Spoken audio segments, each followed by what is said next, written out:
Pada suatu hari di kantin yang ramai, hiduplah seorang mahasiswi kelaparan bernama Meg yang sedang asyik memuja semangkok soto Ebe.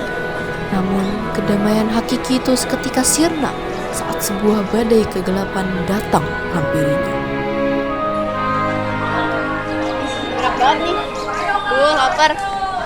Bismillah.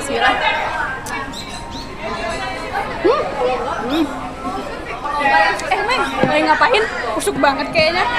Gak lihat nih, lagi makan soto nih. Seger banget kuahnya. Jangan diganggu deh, aku lagi jalin ikatan batin sama soto mah. Ya deh, puas-puasin makannya. Soalnya kita belum ngerjain tugas ABM tahu. Tugas ABM? Kan tugas ABM apa? Kan dikumpulin minggu depan ya? Enggak, Meng. Deadline-nya itu malam ini, jam 23.59. Hah? Hari ini? Iya, makanya gue nyariin lu sekarang. Loh, gimana sih? Kan kita belum ngapa-ngapain. Iya, kita belum lagi nyari UMKM-nya, bikin profil usahanya, belum lagi analisis manajemennya. Gimana nih? Ayo, gimana ya? BTW, sotonya kayaknya enak banget. Iya, enak banget nih. Nih, soto kantin Ebe. Nih, seger banget. Kalau gitu, daripada jauh-jauh, mending kita UMKM-nya pakai soto dan sop kantin EB aja nggak sih? Iya ya, ide bagus. Ben otak lo encer. Ya udah, Yaudah, yuk, coba. Kita ini lagi rame, terus menunya juga jelas. Mendingan kita wawancara sekarang juga. Ada bapaknya. Ayo sekarang. Satu suap lagi. Nggak boleh. Ayo sekarang. Demi menyelamatkan nilai dari jurang kehancuran, Anida, Najwa, dan Aditya langsung menginterogasi sang penguasa kompor soto Ebe. Dan setelah mengorek rahasia dapur serta strategi bisnisnya secara kilat, inilah dia hasil analisis agung tugas ABM kami. Kami akan bedah lebih dalam terkait entitas bisnis yang kami teliti. Entitas ini bernama Usaha Soto dan Sup Kantin EB. Berlokasi strategis di Kantin EB Fakultas Ekonomika dan Bisnis Universitas Gadjah Mada. Usaha tradisional ini sudah beroperasi dan melayani sivitas akademika sejak tahun 2023. Sebelum membuka usaha ini, pemilik memiliki beberapa pengalaman di dunia F&B. Salah satunya membuka usaha mie ayam. Pengalaman ini yang menjadi bekal pemilik untuk berani terjun ke dunia bisnis lagi, yaitu dunia soto dan sup.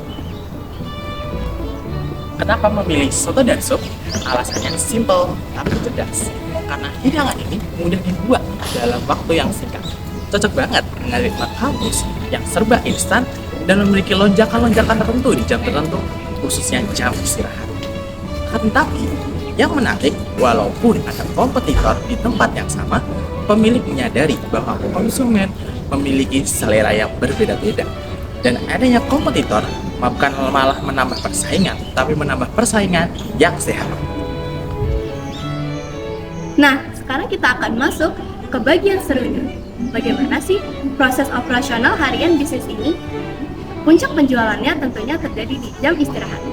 Kalau proses produksinya, mulai dari masak, nyiapin bumbu, sebagian dilakukan di rumah sebelum dibawa ke kantin.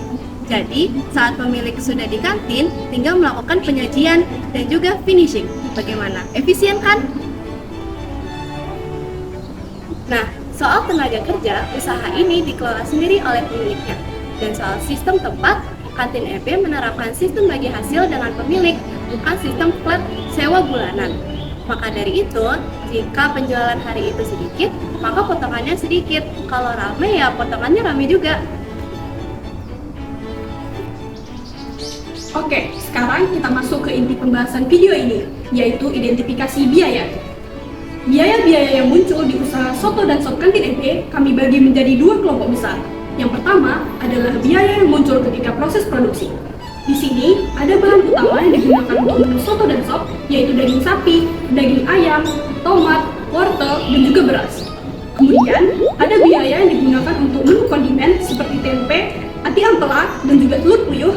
Dan yang terakhir, itu ada biaya yang digunakan untuk bahan pelengkap dan juga bumbu-bumbu yang digunakan. mulai dari kunyit, jahe, cabai rawit, jeruk nipis, kecap, dan masih banyak lagi.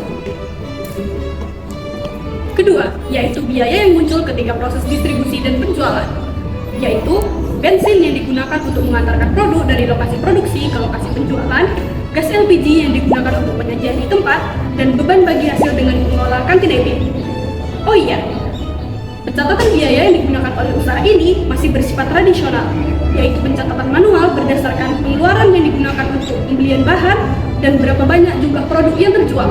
Sederhana, tapi fungsional untuk bisnis dengan skala ini. Nah, setelah itu kita tahu biaya apa saja sih yang muncul. Sekarang kita klasifikasi biaya-biaya itu. Ada 3 sudut pandang yang kita pakai.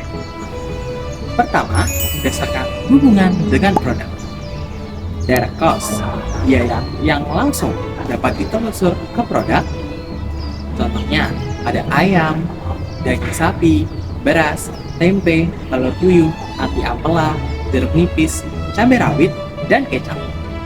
Sementara, indirect cost yang tidak langsung membentuk produk tapi tetap penting, ada gas LPG, listrik, air, minyak goreng, garam, gula, dan kaldu bubuk. Kedua, berdasarkan elemen biaya produksi. Product cost itu mencakup raw materials, yaitu bahan utama untuk menu, yaitu daging sapi dan juga daging ayam. Kemudian ada overhead dari bumbu dan juga utilitas produksi.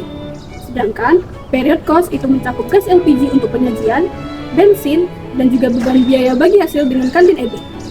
Biaya-biaya ini termasuk period cost karena biaya ini terkait penjualan dan bukan proses produksi. Yang ketiga, ada klasifikasi berdasarkan perilaku biaya.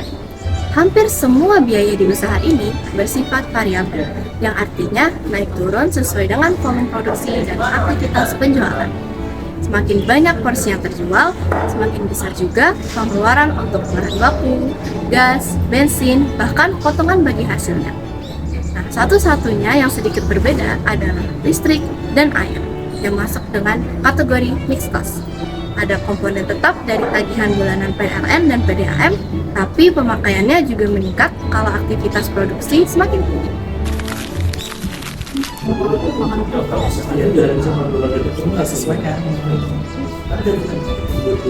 Nah teman-teman, jadi apa sih yang dapat kita simpulkan dari bisnis soto dan sup kantin EB ini? Meskipun skala usahanya kecil dan pencatatan biayanya masih tradisional, ternyata struktur biaya dari soto dan sup kantin EB sudah cukup terorganisir apabila kita lihat dari framework akuntansi biaya. Mayoritas biayanya variable cost, yang artinya pemilik punya fleksibilitas dalam mengelola pengeluaran sesuai kondisi penjualan.